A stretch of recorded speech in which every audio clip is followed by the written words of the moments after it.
I'd love to hear, and whoever, again, you can answer this through the lens of my experience as a recruiter, based on the companies you've worked for, you as a hiring manager. But I think like we haven't really talked about generationally that like how people might look for jobs differently generationally. And so I think like if you, and this is a blanket statement, not true of everyone, but like from an odds perspective, what we have found is that people from like the baby boomer generation, you went to work for one company and you stayed there forever. Or somebody from Gen X, you might have 2-3 jobs in your career and that's it. And then now we're really finding that millennials, Gen Z, they're incredibly tied to their value system. They don't want to work for companies that don't align with their value system. And even if they like you, they usually only hang out for a couple of years, right? But the reason I bring that up is someone who's a baby boomer, and let's say they've just gotten laid off after working for the same company for 20 years. A lot of the folks that I interact with, they feel like, oh, so I should just go naturally start applying to jobs online. And then 2 weeks later, they start getting like 200 rejection letters and imposter syndrome sets in. They're like, I'm not even qualified to do the job I've been doing for the last 20 years, right? So I'd love for us to talk about like what's the really reals around sourcing candidates? Like, how are you really finding candidates? Because I think that most candidates don't understand this process. So anybody want to sort of take a stab at that first? Well, I'll come off mute. I think it's a mix. So I would say as a candidate, it's really important to try to get yourself in all of the mix of things. So I would say, I think of it as your network. That's a really good way to get introductions or to find out about opportunities that you may not have known about.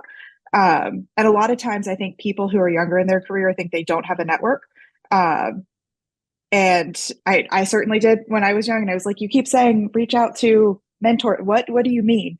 But there are going to be folks that you've worked with or that you've, experienced in school. There are going to be people around you who, if you just start asking the question, they might know someone who knows someone. And it's, as long as you're doing the follow-up and asking good questions, you can start working your way through. So I think it's being really intentional with your network and being really clear with what your ask is, what type of job you might be looking for, help them help you. And then I think there is going and looking for jobs proactively. But that's one where I would, if you can, follow up with an introduction or try to find someone there. So it's really, I think, leveraging as many different approaches to being identified as a candidate. Going through recruiters is another great way to get an introduction. But it's another way to stand out. So I think it's a multi-pronged approach, at least from my perspective at this point. Other thoughts, or anybody want to share tools like as a recruiter that you would have been using? Oh, Pierre, I'd love to hear from you. Sorry, my mute button got stuck there, and I'll go ahead and lower my hand.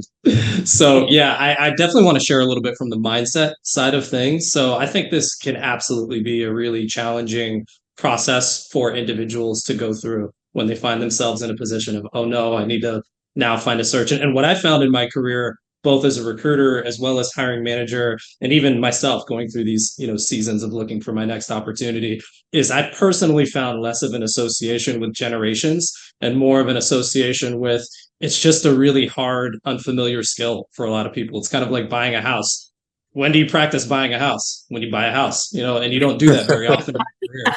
So it's often hard to know what are the most efficient ways to find my next role. And something that was really helpful for me that helped shift my thinking, and something I encourage a lot of folks when I talk to who are going through this type of a journey, is think about it from the perspective of the recruiter. A lot of what I was engaged in, a lot of what recruiters are engaged in, is it's a level of uncertainty avoidance. It's a level of working numbers and working a funnel, which means, what's the best way for me to stand out? Well, it's exactly what Bailey described. How do I tap into my natural relationships that I have directly with either a recruiter or a hiring manager and use that to help tell my story?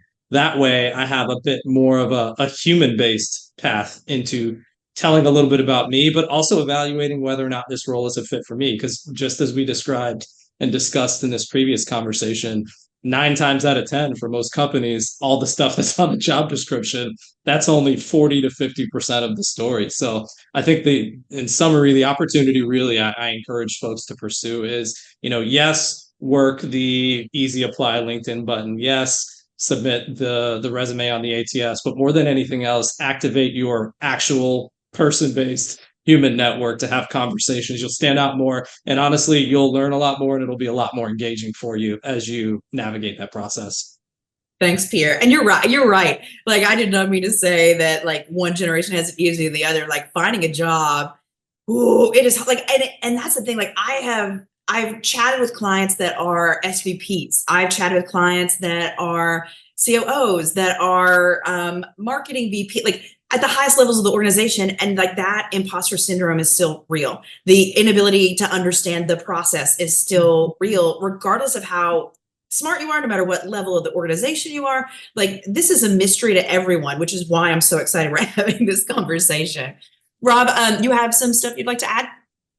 Yeah, absolutely. Prior to starting this company, I've had 4 jobs in my career. Never once have I gotten a positive response to a job application. And just to echo what's already been said, every single opportunity I've ever had has come from networking. And typically, it's been a combination of 2 things. One is simply tapping into my own network, even at times when I felt like it wasn't big. When I was young, coming out of college, I came out of college and couldn't get a job. I mean, day one, couldn't get a job in the field that I had a degree in. And it was only networking eventually, after someone finally kind of coached me through what to do, that led to my first job and to then every subsequent job. And even when I started this company or was thinking about it, all of our first clients just came from me calling through my phone book and saying, "Hey, I'm thinking about doing this. Do you know anyone I should talk to?" And I would really, really encourage, similar to what everybody said, but particularly Pierre, yes, you should still be doing some applying. Absolutely.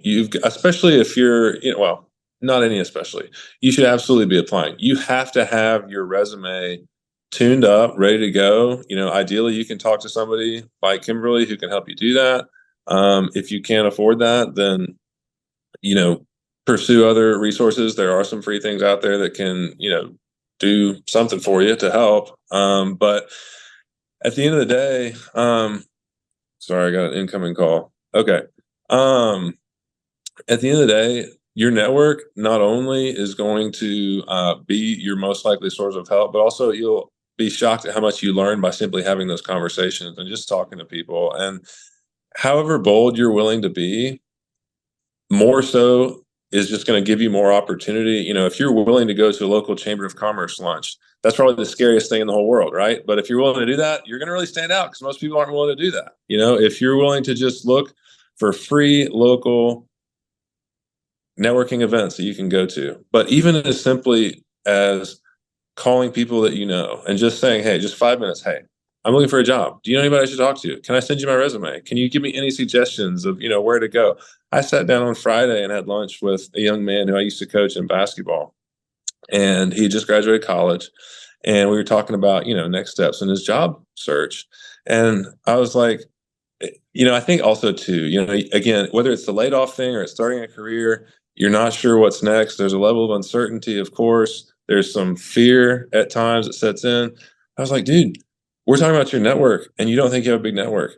I know your mom. Your mom knows. Your mom's in a, I don't want to give away too much detail because I don't want this guy to know I'm talking about him. But your mom knows everybody in this town. Have you sat down with your mom and said, who all should I call? Who all can I call and say, "Hey, I am Camille's son. I'm looking for my first job. Can I ask you some questions? Can I buy you lunch? Can we have a 5-minute phone call and you just give me whatever thoughts you have?" So I think when you start to network, you don't know how much is really going to be there. It's always more than you think it is. And also, you're going to learn so much from those conversations along the way. And bonus, it is way more fulfilling. It gives you way more positive feelings versus just sitting here and apply, reject. So you've got to apply and you've got to have your resume. You got to do that in a smart and targeted way, but you've got to be networking. So I talked for too long. I'm sorry. No, I love it. And so we've got a couple more comments. I want to hear from Craig first, then I'm going to hear from Jenny, and then we'll go to Vidal. So Craig, what are your thoughts? Well, I think he said it. He said a lot of what I was going to say. You need to network. You need to get a referral, right? Somebody has to be a reference for you if you're going to land the job that you want, really. I will say this, though. Do not be afraid to apply. I think a lot of times people are like, oh, well, if I don't know anyone, I'm not going to apply. Yes, you get rejected a lot. I've gotten most of my jobs through networking. The best jobs I've gotten were jobs that someone referred me. Just keep that in mind. The best jobs you'll get. Not saying every job you're going to need a referral for, but the best jobs you get, you will need a referral. Not only that, the one great thing applying will do for you, especially through Easy Apply on LinkedIn, which, I mean, I think we all know LinkedIn is probably the best place for you to go to try to look and find a job. So many employers use it. So many recruiters go to it first. If after their networks, I mean, and let's face it, a lot of our networks, we're using LinkedIn as a Rolodex a lot of times to look at our networks. We're using it to house it back into our systems and so forth. So for me, it's a matter of, going to my hot books and networks first, and then going to LinkedIn and trying to find someone from there. So, you know what? And you should, like, a lot of people, like if I could evangelize something, you don't want to think about LinkedIn like you think about your TikTok, your Facebook, your Instagram. Like, it behooves you to have as many people on your LinkedIn as humanly possible, right? So I use this example with my clients. I'm going to give out a little secret that I share with my clients. So LinkedIn is a great search curator. So like if you were to type in Dell Technologies, and you're going to get this massive curated search of everything it can find on Dell. And then you can say, like, do you want to see products at Dell, posts by Dell? Do you want to see people at Dell? You click on people, and now it tells you like there's 160,000 people that have ever worked at Dell. You click on first degree, and then it tells you, hey, you personally know 362 people that work at Dell, which is pretty incredible. The reason I know that many people is because I worked there for 13 years, right? I don't plan on going back into corporate America, but how easy would it be for me to get a job at Dell again, knowing 360 people that are still there, right? But what's more powerful than that is when you unclick the first degree and I click second degree, I have indirect access to 16,000 people.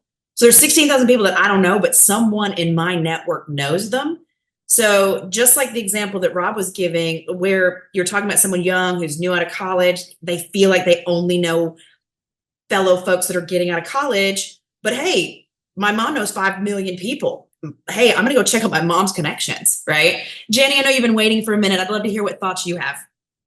Wow, there's so much to unpack here. So a couple of things here. So first, to Craig's point, if there's a job you really like, you might as well apply for it, right? Don't self-select out.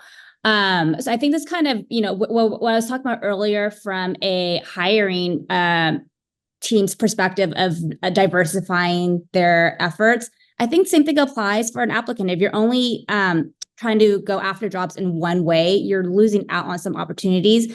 There's probably an element of where you weigh your time and effort spent.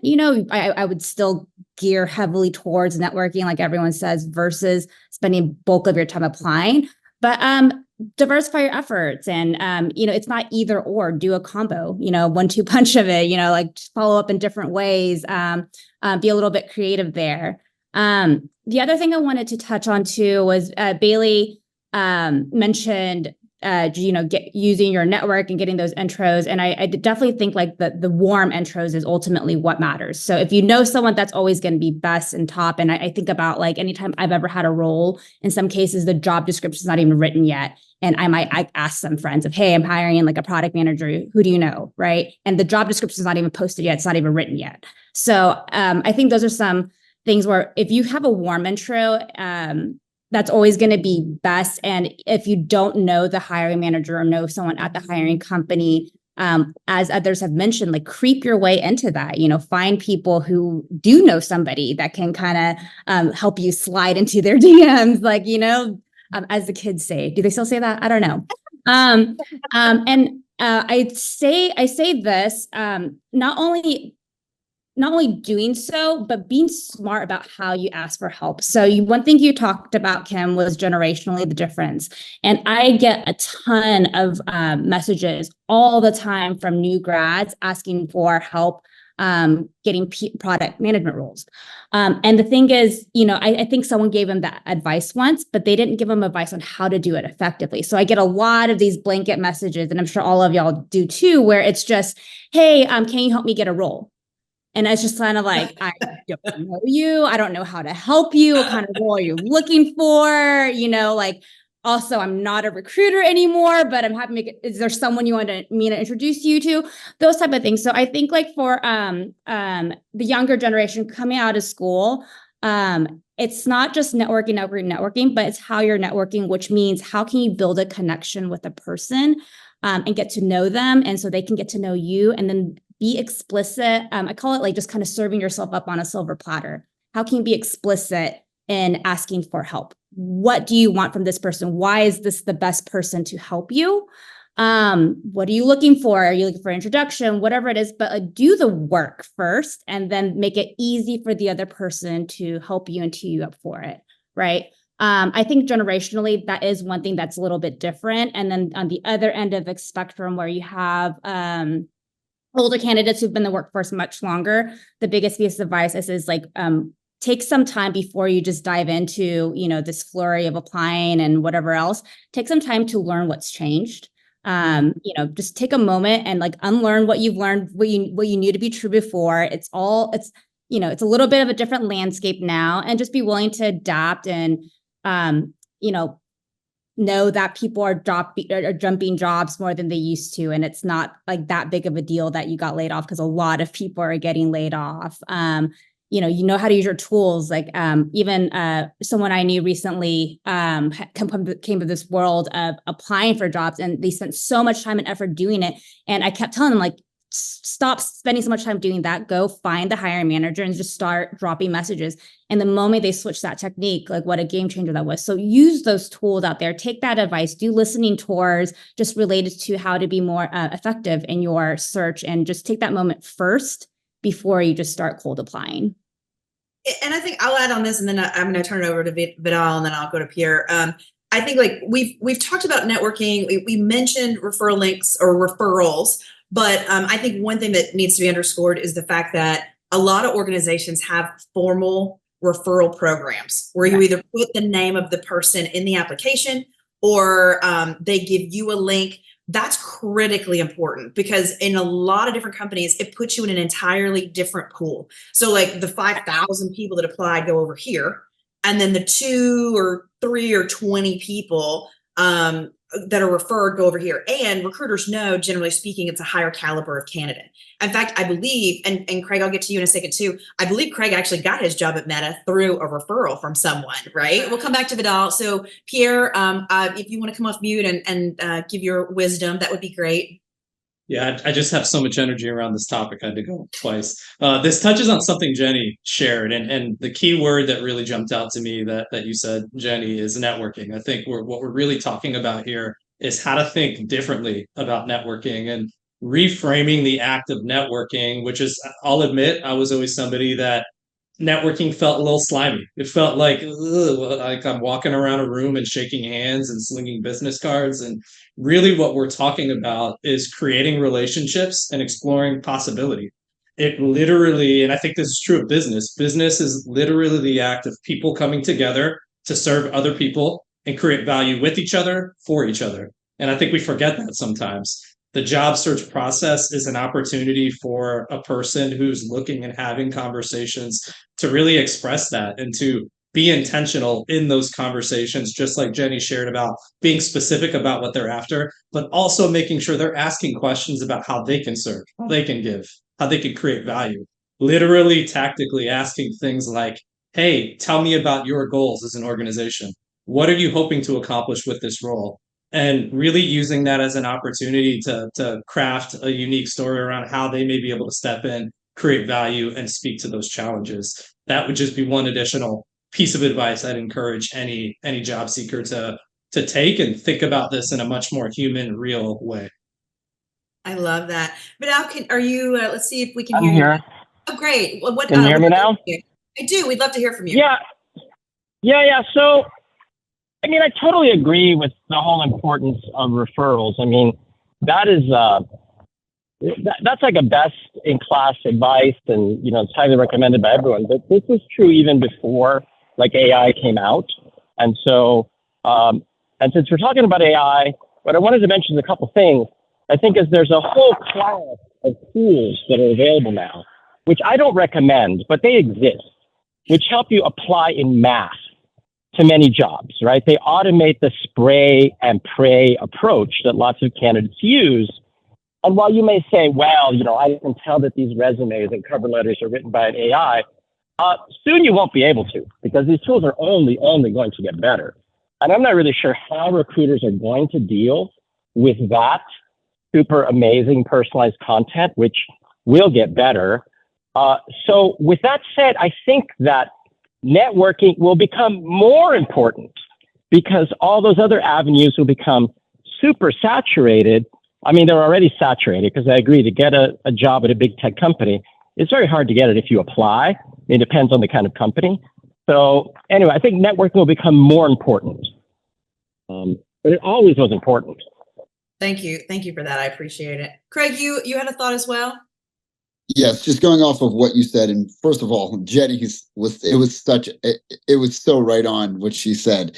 You know, I get it all the time. Hey, can you help me? And I'm like, I don't even know you. So the best way, is to at least start with someone who knows you, who can vouch for you personally, right? Your work ethic, what you've done, whether it's in the community or even they may have not worked with you, but maybe they were a client. Maybe they were a vendor. Maybe they were someone that you worked with that's working with that particular with that particular organization that can help give you a good referral. That's one thing. The other thing is off of what you said. Yes, at large techs, especially Meta, there's great referral engines.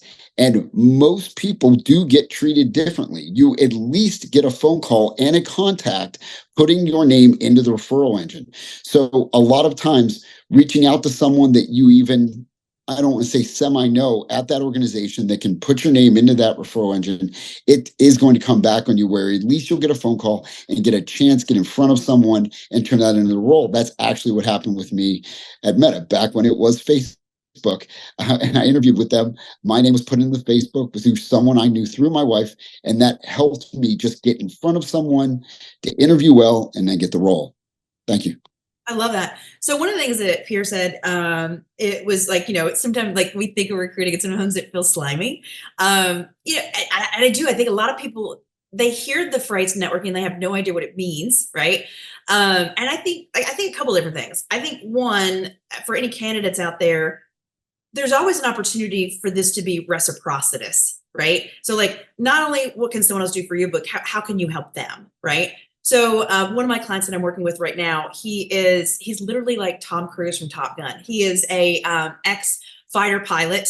He has extensive experience in the military. And so I was like, wait, I know this guy, Steve, who also is an ex-fighter pilot, who also is in operations. I need to connect them because they're going to have a lot of synergy. And if nothing else, they're probably going to want to hang out and talk story, right? That's a great connection. And so that's what you're looking for, is who are the people in your network that are super influential, being super clear on what you're looking for, and then have an ask. This is what I need from you. I need a referral link. I'm looking for people in recruiting, specifically in technology, or I'm looking for people in human resources, specifically in product management, right? And then when you get on the phone with them, you're not going to be like, here's how you can help me. Like, hey, how are you today? Tell me about yourself. Let's learn a little bit about each other, and so we can figure out how we can help each other. And then here's what I'm looking for. Here's how you can help me. And by the way, is there anything else I can do for you? And if not now, if ever there's a time in the future that I can be of assistance to you, please let me know. This same client, I just told him, I was like, you're an ex-veteran. That's so valuable. As you're talking to these folks, ask them questions. What is your veteran recruiting strategy at your organization? Do you have a strategy? Do you have conversations about this? Do you have an employee resource group dedicated to veterans? If so, I'm totally open to chat with those folks just to see if there's any benefit I could add to the conversation, right?